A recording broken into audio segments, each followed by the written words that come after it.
নমস্কার বন্ধুরা, আমার চ্যানেলে আবারও তোমাদের স্বাগত জানাচ্ছি। আশা করি তোমরা সবাই ভালো আছো, সুস্থ আছো। আজকে জন্মাষ্টমী, তাই এই জন্মাষ্টমীর প্রীতি ও শুভেচ্ছা জানিয়ে আজকের ব্লগটা শুরু করলাম। এখন বাজে সকাল 9:30।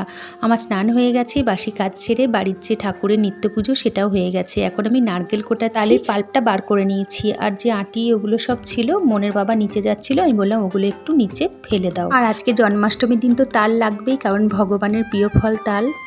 আমি তো রান্না বসিয়ে দিয়েছি, ভোগ রান্না হচ্ছে, আর এদিকে মন গোপাল সোনা যেখানে বসবে জায়গাটা সাজাচ্ছে। আমি তো সম্পূর্ণ উপোস করে পুজো করতে পারি না, কারণ আমার তো অনেক ওষুধ থাকে না সারাদিন, তাই আমাকে এটা খেতে হবে। আমি একটু জল সাবো আর একটু ফল রেখেছি, এটা খেয়ে তারপর আবার কাজে লাগবো। আর পুজো হতে অনেকটা দেরিও হবে, তাই এটা আমাকে খেতেই হবে। আর এখানে মনের বাবার ডিউটি বেরোবে, তাই ওর জন্য একটু সেদ্ধ ভাত করে রেখেছি, গোবিন্দভোগ চালের ভাত। এর মধ্যে দিয়ে দিয়েছিলাম ডাল আর কিছু সবজি, একটু ঘি আর নুন দিয়ে ওকে দিয়ে দেবো, ও খেয়ে এটা ডিউটি বেরোবে।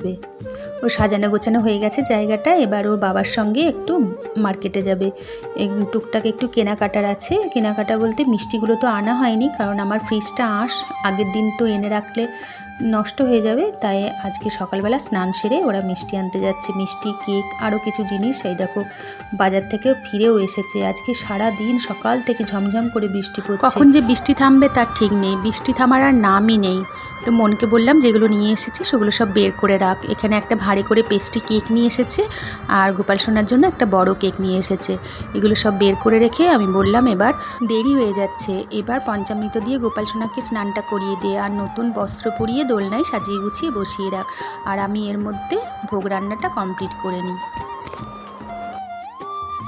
তো এই দেখো তালের বড়াগুলো ভাজছি, কিছুটা ভাজা হয়েছে আর কিছুটা আছে, মাখা আছে, ওইগুলো চটপট করে নেবো, তাহলেই হয়ে যাবে। বাকি সব হয়ে গেছে।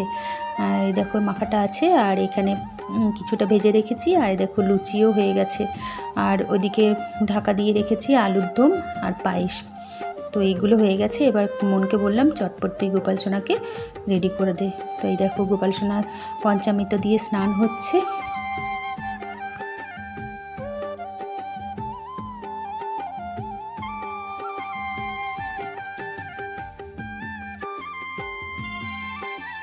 দেখো কত সুন্দর মন সাজিয়ে গুছিয়ে দোলনায় বসিয়ে রেখেছে। তোমরা দর্শন করো ভগবানকে, আর আমি এদিকে ভোগের থালাটা সাজিয়ে নিই।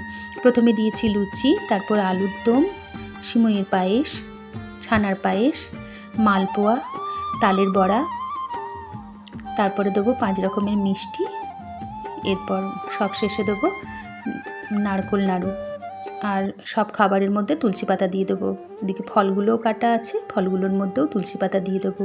1 গ্লাস জল দিয়ে দেবো। এবার ভগবানের কাছে নিয়ে যাব। কেক, চকলেট, সমস্ত ভোগের থালি আমি গোপাল সোনার কাছে রেখেছি। এবার আমি আমার নিজের মতো করে পুজো করব। আমি একজন জ্ঞানী ব্যক্তিকে জিজ্ঞাসা করেছিলাম, যিনি ঠাকুর দেবতা পূজা অর্চনা নিয়েই থাকেন, যে জন্মাষ্টমীর দিনকে আমি নিজে পুজো করতে পারি নাকি পুরোহিত দিয়ে করাবো। তো উনি বলেছিলেন সারা বছর তো তুমিই সেবা করো, তুমি তো সন্তান রূপেই গোপাল সোনার সেবা করো, তাই তুমি জন্মাষ্টমীর দিনও নিজেই পুজো করতে পারো। তো আমি এইভাবেই গোপাল সোনার প্রত্যেক বছর পুজো করি, জন্মাষ্টমীর দিন এভাবেই সেবা দিই। তো চলো বন্ধুরা, আজকের ব্লগটা এখানেই শেষ করলাম। তোমরা সবাই ভালো থেকো, পরের ব্লগে আবার দেখা হচ্ছে।